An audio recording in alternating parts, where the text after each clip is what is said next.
Hi, my name is Kenneth Anderson, and I'm going to talk to you today about risk analysis. First off, let's define what risk is. Risk is defined as anything that could deviate from the plan. Now, generally, we think about risk as being negative or bad impacts, and this can also be looked at as positive things. And by doing a risk assessment, you can identify those things that are good and ask the question, how do I help this good outcome to occur? Or if there are negative outcomes, how do I mitigate these negative outcomes? From my experience, generally, having been on projects and in startups, there's a general occurrence of ignoring the risks. Things that could occur or things that could not work out. You know, you think you have your game plan together and you think you've thought through it well, but until you start asking the question, what could go wrong or what could not work out and what's the probability of that occurrence, then you're not necessarily completely prepared. Even spending 4 to 6 hours on this can have a huge impact on the success of your startup or on the project. Just troubleshooting it or saying, you know what, we should consider these different factors that may have an impact on this project. But I also want to iterate and encourage that these tools, you don't need to use all of them, but use wisdom and in selecting which tools that you do use, but don't feel obligated to use all of them. There's a time and a place when each of them will come in handy. It's also important that in this discussion about risk that we talk about assumptions, because it's really easy to assume away risk. It's easy to be optimistic and say, you know what, everything's going to work out fine. It's all going to go according to plan, but that's not necessarily how the world works or reality works. And so assumptions are, we need to be very, very careful with the assumptions that we make. We as people are designed to make assumptions. It helps us not have to go through every step of the logic behind some things, but it also has the detriment of creating pitfalls that we're not aware of until we've fallen into them. But this first statement that I read a while back has stuck with me, and I continue to think about how profound it is. Assumptions that do not turn out to be true cause major setbacks to individuals, industries, and civilizations. How profound is it that just a small breach in logic could have such a profound and far-reaching effect is to impact civilizations and industries, let alone individuals. Also, many project managers make incorrect assumptions about what stakeholders want and how they should relate to them.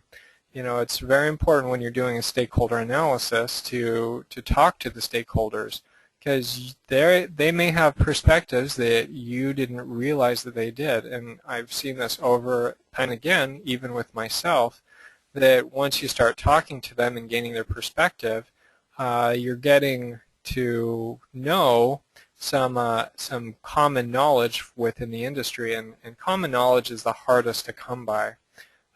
So in this discussion about assumptions and risks, I want to make the point, incorrect assumptions are a risk. And so if you recognize that you're making an assumption, or focus on figuring out if you're making these assumptions, they need to be considered risks if you can't validate them. Or take the time to validate these assumptions that you're making and mitigate that risk that could come from it. Because you can assume that there's a market for a widget and you know, there may be nothing there. So the risk assessment process starts off by identifying risks, create a description of those risks, and it's important to get enough detail that you can come back 3 months or 6 months later and say, and recognize what you have written down. Sometimes only 2 or 3 words isn't enough to really capture the scope of the risk that you've identified, and so you may be 3 months down the line and scratching your head and saying, "Oh, what was that? I don't remember." So it's important to capture the details in that description. And then we'll go through rating probability and rating the impact, and then we can score the risk, and then we can move forward with developing a mitigation plan for the highest scoring risks. And some of this will make more sense. I'm going to go through an example a little bit later. So to start off, to identify risks, I encourage you to get in, use your team to brainstorm for these different risks that could occur.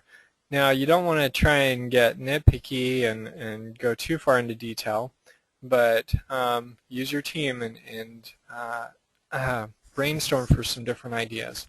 Create a list of those. Within project management, they call that a risk register. It's an ongoing list that they use to keep track of all of the potential risks that could occur and some of their mitigation strategies.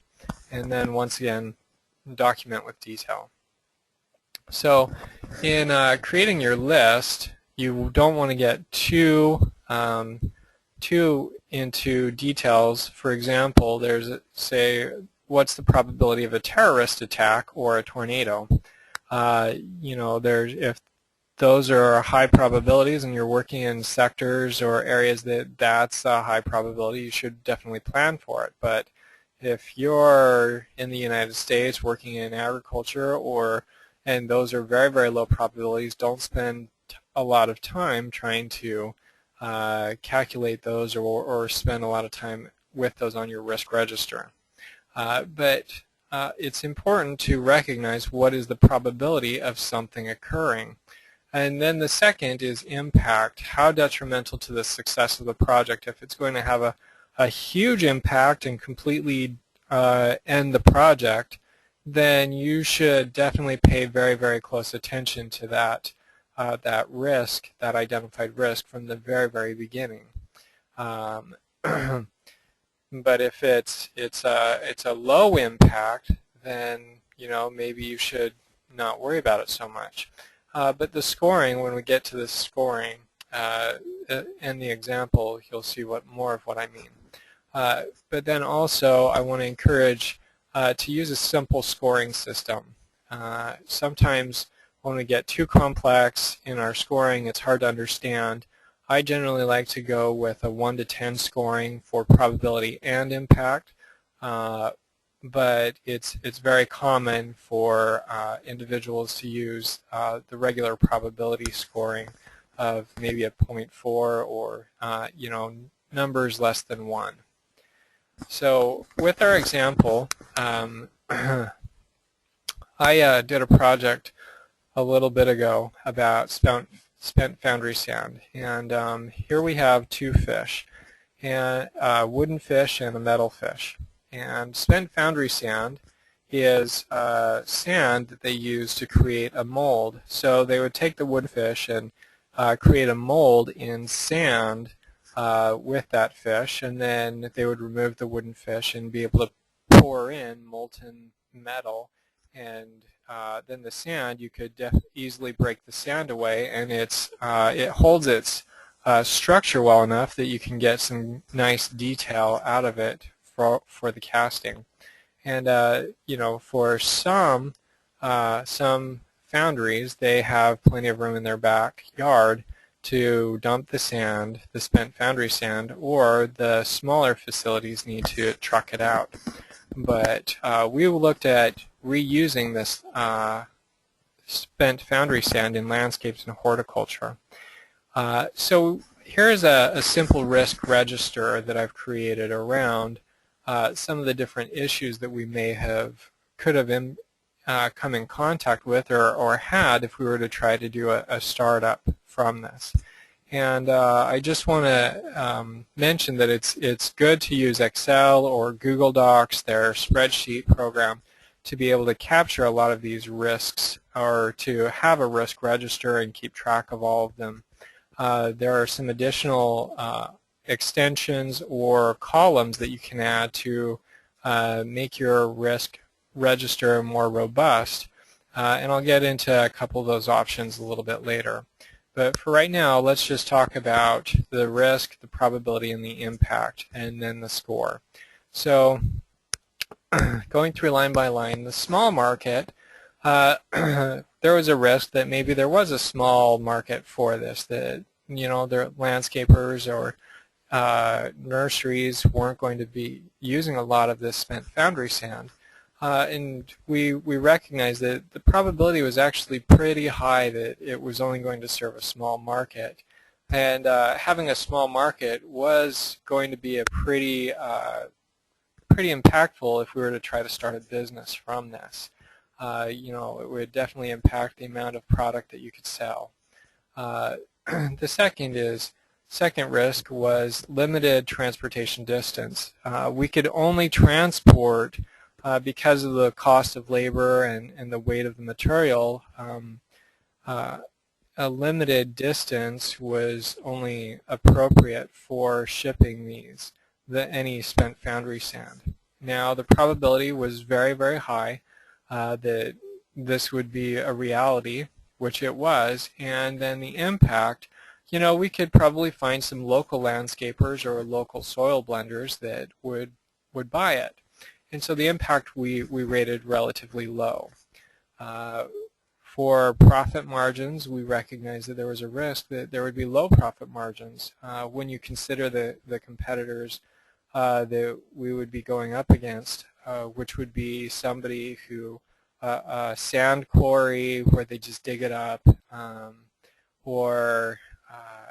so when it came to the competitors, that was a significant issue, and there was a pretty high probability that we would have low profit margins. And the impact, if we don't have enough margin, then the business can't be sustaining itself. So that was also a significant impact. There was the potential to be blackballed from landfills. Now, landfills, they benefited extremely from being able to accept this spent foundry sand. For many landfills, it's required by law that they cover the garbage after so many feet of garbage with some soil. Now, if they were able to charge to accept spent foundry sand, and they could dump it out and kill two birds with one stone, they were receiving a profit on the one hand and also fulfilling a law on the other hand. Now, for some landfills, this could be pretty problematic. It's cutting into their revenue stream. And then they would be responsible for paying for fill dirt to come in to work with the land, to cover up in the landfill. But we felt as though there wasn't a cohesive. Each landfill seemed to work independently of each other. Some are managed by groups, but we saw this as a low probability of impact. Low probability, and also the impact, we didn't see it as very significant. From a regulatory standpoint, what if because spent foundry sand is an industrial waste, what if we couldn't get permitting for it? Or what if the foundry couldn't get permitting for it? Well, then we wouldn't be able to sell it. But since the work was funded by the US EPA, Region 5, then the probability was pretty low in our region that the EPA wouldn't approve the use of spent foundry sand in this way. But we did recognize that the impact would be a 10. If you couldn't get EPA approval, then it was a done deal.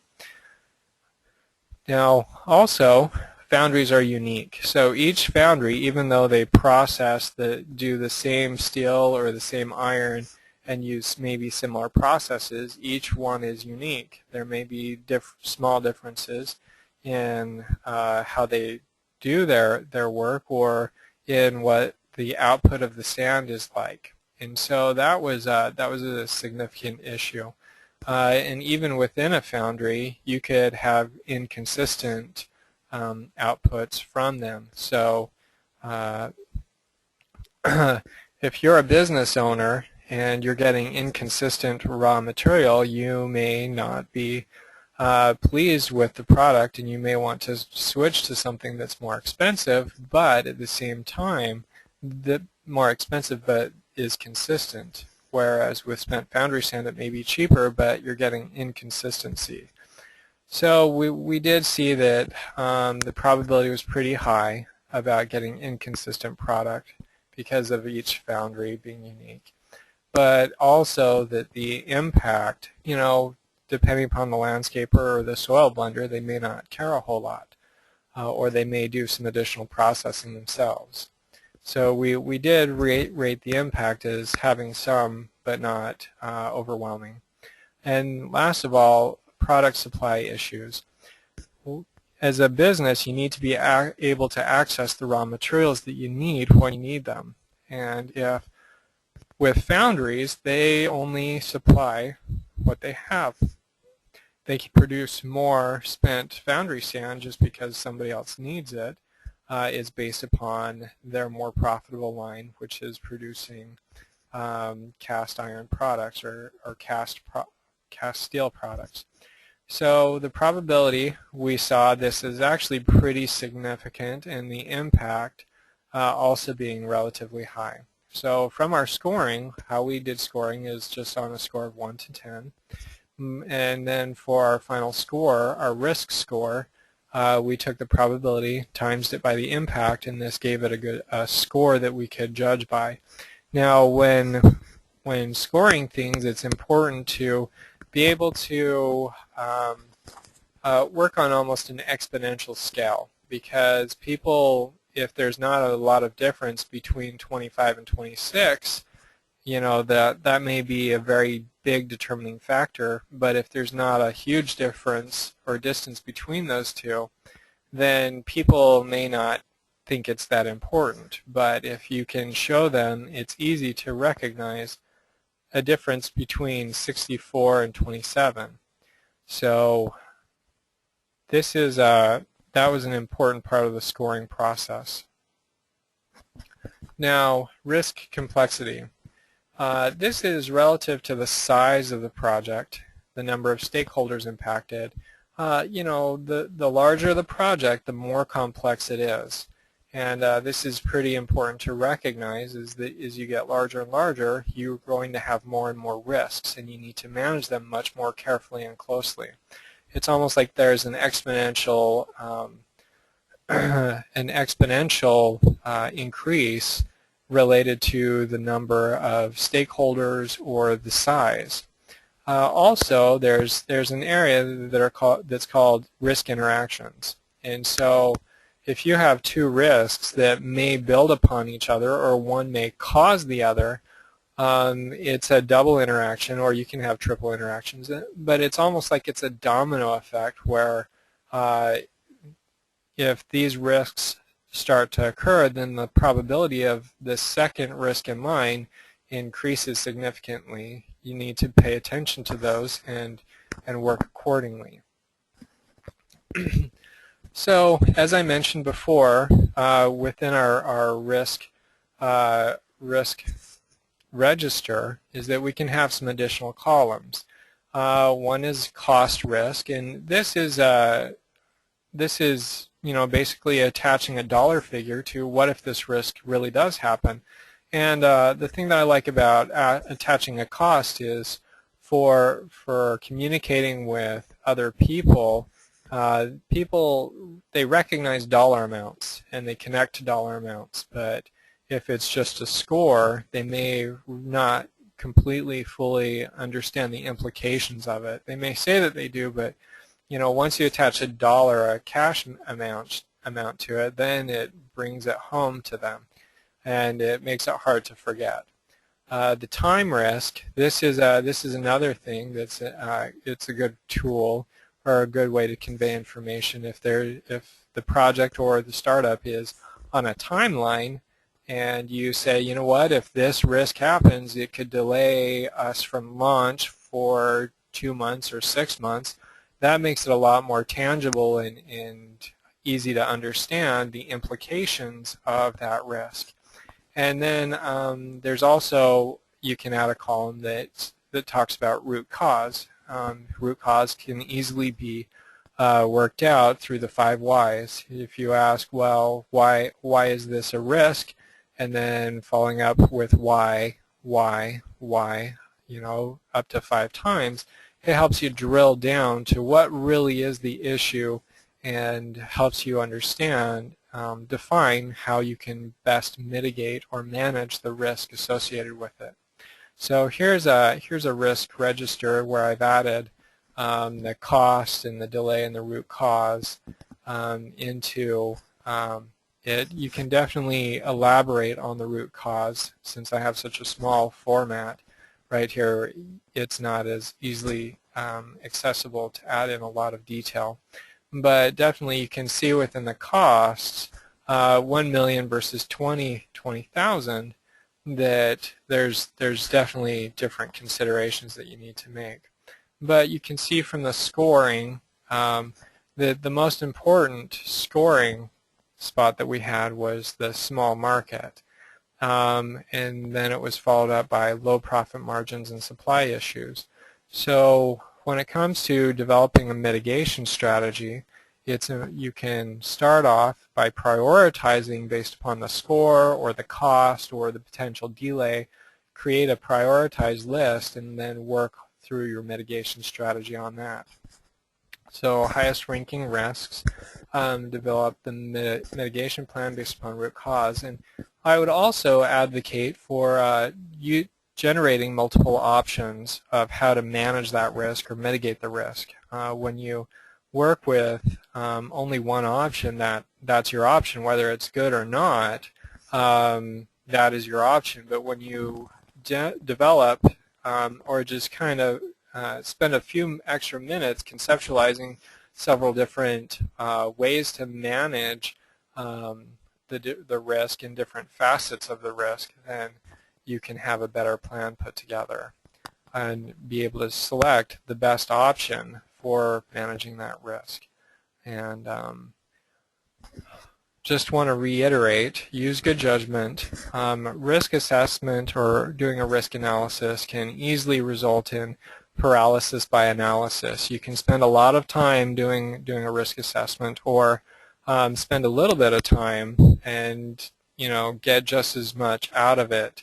But depending upon each situation is going to be different, spending the appropriate amount of time on your efforts within that. Just be wise and do make sure that you use good judgment in how much analysis you do. And with that, I'd like to wish you good luck.